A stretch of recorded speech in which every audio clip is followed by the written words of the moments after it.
Paso a Javier Zarzalejos, director de la Fundación FAES, y un hombre que, como decía antes, desde cargos de responsabilidad ha tenido muchísimo que ver con la lucha antiterrorista y que conoce lo que es el trasfondo del terrorismo y del efecto sobre el País Vasco y sobre España como muy pocos. Muchas gracias, Javier. Muchas gracias, Germán, y gracias por promover y organizar este acto al que me he sumado muy gustoso y además honrado de compartir esta tribuna con María, a la que conozco desde hace muchos años, con la que hemos pasado episodios, digamos que complicados, de los que hemos salido, ¿no? Enhorabuena al Centro de Estudios, Formación y Análisis del CEU por este informe que tiene que marcar, ¿no?, esa tendencia a la que todos tenemos que contribuir, simplemente para que esto no se olvide. Esto tiene que ser algo más que un informe, tiene que ser una llamada a la acción, ¿no? Hoy decía María que, y recordaba Germán, cómo hace 29 años era asesinado Gregorio Ordóñez. Aquello, en fin, todas las vidas evidentemente son iguales, pero aquel crimen significó algo que ETA luego continuaría. ETA sabía dónde golpeaba. Golpeaba en la alternativa al País Vasco, como se vio en las inmediatas elecciones a la alcaldía en Guipúzcoa. Como meses después intentaría asesinar a José María Aznar, que era la alternativa en aquel momento al gobierno socialista. Unos años antes también ETA supo dónde golpear. En el año 77 secuestraba y asesinaba en unas condiciones verdaderamente indescriptibles a Javier de Ibarra, y aquello supuso un efecto devastador y catastrófico sobre lo que podríamos denominar el estamento industrial y financiero del País Vasco, que formaba parte esencial del tejido que había promovido con su iniciativa el progreso de la comunidad autónoma. Y unos años después, yo creo que son dos hitos importantes en esto que estamos hablando. En el año 81, ETA asesinaba a José María Rayán, el ingeniero jefe de la central nuclear de Lemóniz. ETA, de alguna manera, cerraba el círculo simbólico, ¿no? Y hacía que muchos ya pensaran en irse, ¿no? A partir de entonces, los que alimentaron el éxodo se dividían entre los que habían sido víctimas y los que no querían serlo, ¿no? Y eso produce ese flujo de 180.000, estamos hablando del 10% de la población, pero de un 10% de la población, si se me permite la expresión, cualificada. Profesionales, con sus familias, empresarios, ejecutivos, abogados, en fin, personas que son los que constituyen el entramado más sólido para que una sociedad pueda progresar. El éxodo vasco es uno de los fenómenos probablemente más dramáticos y sin parangón en la Europa democrática después de la Segunda Guerra Mundial. Yo creo que hoy, en fin, si alguna referencia podemos tener, es ese éxodo silencioso del que se habla de la comunidad judía en Francia, que está abandonando por un goteo Francia ante la multiplicación de los actos antisemitas. Pero no hay que engañarse, una sociedad que pierde el 10% de su población sufre un daño persistente, un daño estructural. Y hoy el País Vasco, como consecuencia de este éxodo, tiene una herida abierta. El País Vasco es una tierra de donde uno se va. El País Vasco es una tierra de donde uno se va. Y cuando uno va al País Vasco y habla con empresarios, habla con profesores de universidad, habla con formadores, es unánime el lamento de la incapacidad del País Vasco, no ya para atraer talento, que eso suena como una absoluta utopía, sino la incapacidad para retener el talento. Talento que no solamente significa la capacidad intelectual, sino que significa el empuje, que significa el hecho de que haya personas que vean su futuro allí, en su tierra. Eso en el País Vasco se ha perdido. Y esto, quiero decir, es transversal. Uno se asombraría de la cantidad de hijos de nacionalistas que disfrutan de la capacidad de acogida de Madrid, por ejemplo. Pero lo cierto, insisto, es que esta herida es una herida que sigue sangrando, es un gran costurón abierto en la sociedad vasca, que desde entonces aparece como una sociedad de un país del que uno se va.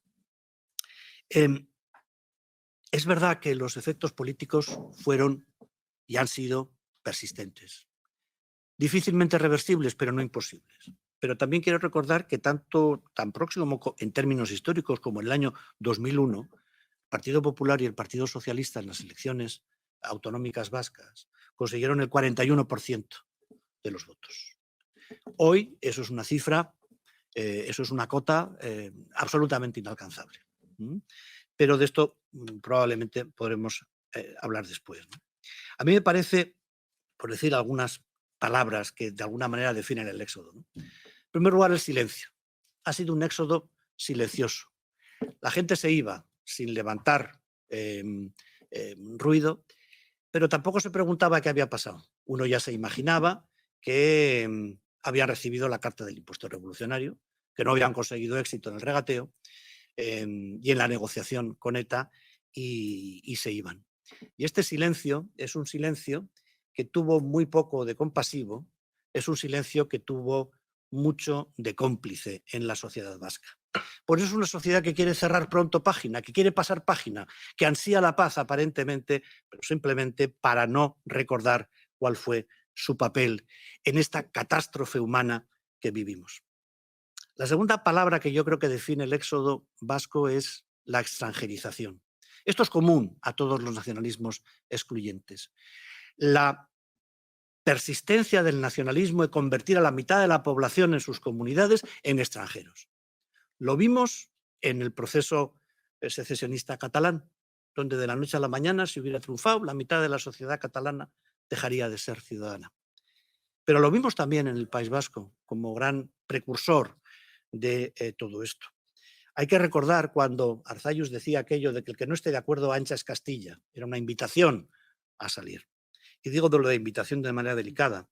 O cuando se le preguntó cómo quedarían los que no querían asumir la nacionalidad vasca si el plan Ibarretxe se hubiera llevado a cabo, ¿cuál sería su situación? Dicen, no, como alemanes en Mallorca.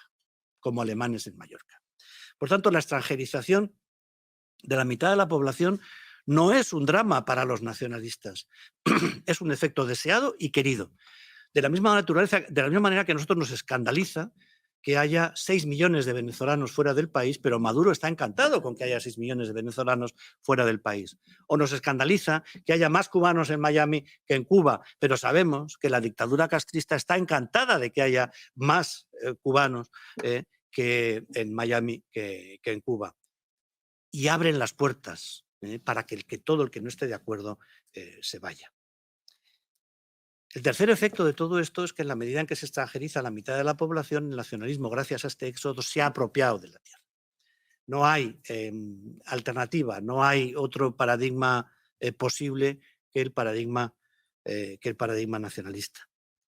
Las consecuencias sociales han sido tremendas, porque, insisto, en el País Vasco, lo que empezó como consecuencia de la presión terrorista se ha convertido en una verdadera cultura del éxodo. Y la gente se va del País Vasco. La gente se va del País Vasco. Y los que van al País Vasco no son especialmente queridos por los nacionalistas, para que nos vamos a engañar, ¿no? Y las consecuencias sociales y económicas han sido tremendas. María se refería a ellas.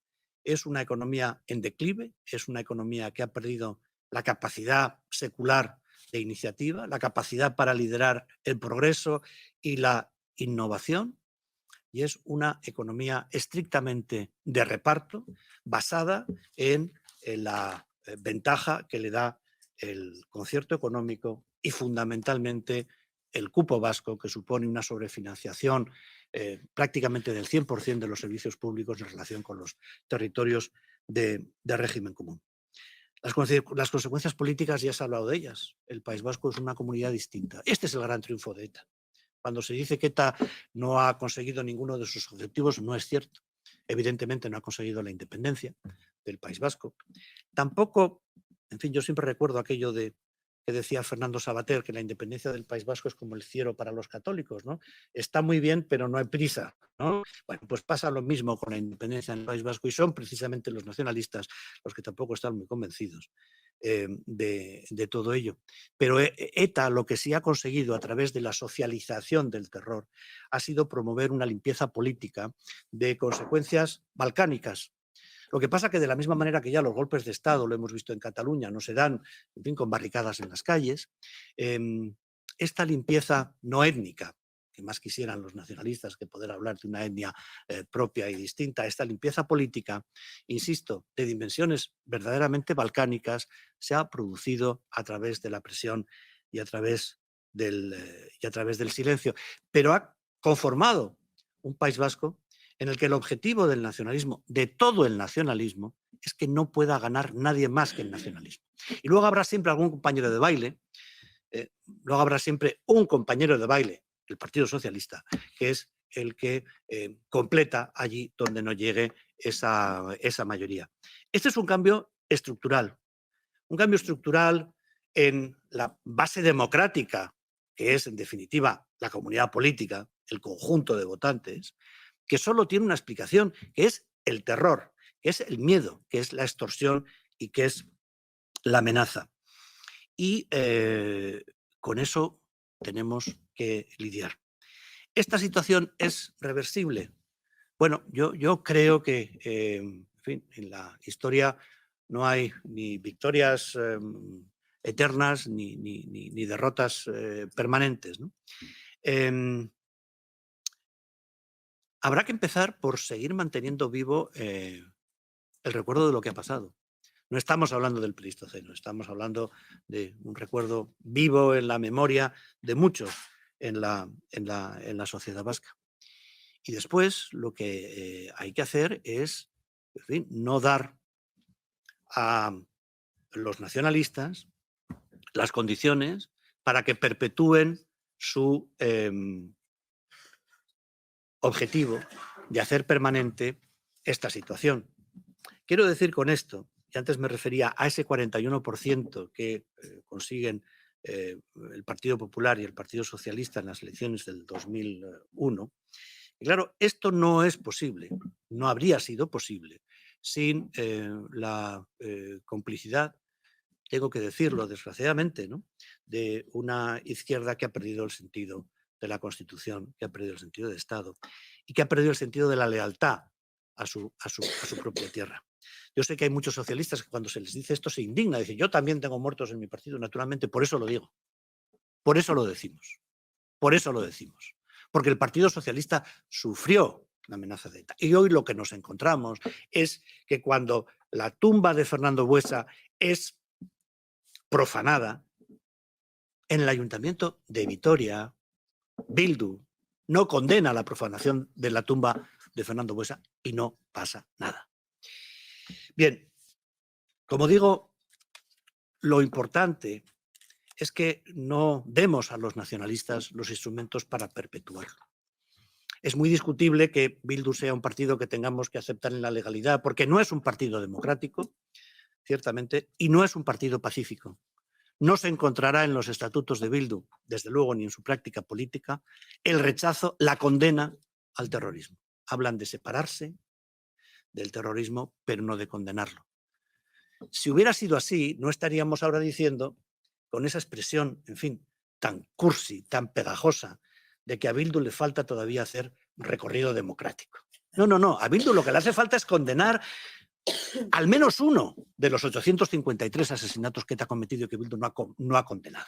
Eso no es recorrido democrático, eso es moral, eso es decencia, eso es la credencial mínima para poder participar en un juego democrático institucional y civilizado, ¿no? Tenemos a Bildu en la gobernación del Estado, es posible que lo contamos en la gobernación de la comunidad autónoma, pero si alguna esperanza tenemos, y yo creo que no hay que desesperar nunca en política,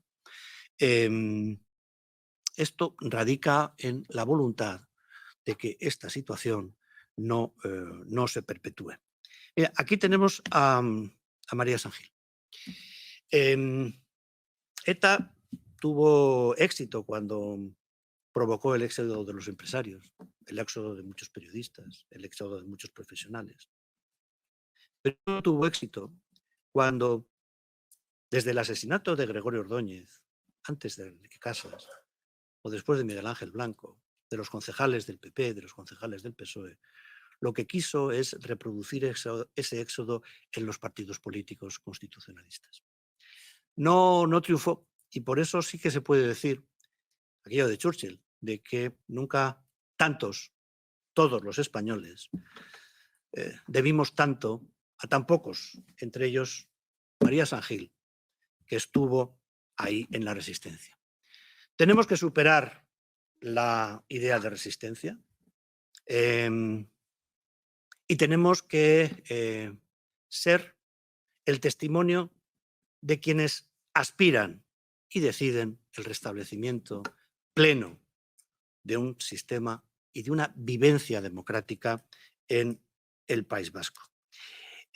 Por eso actos como este, informes como este, el recuerdo de las víctimas que hoy traemos plasmada en el asesinato de Gregorio Ordóñez, es esencial, porque si además del silencio, de la extranjerización y de la apropiación, no hacemos nada, el silencio se convertirá, eso sí, en la derrota definitiva que es el olvido. Muchas gracias.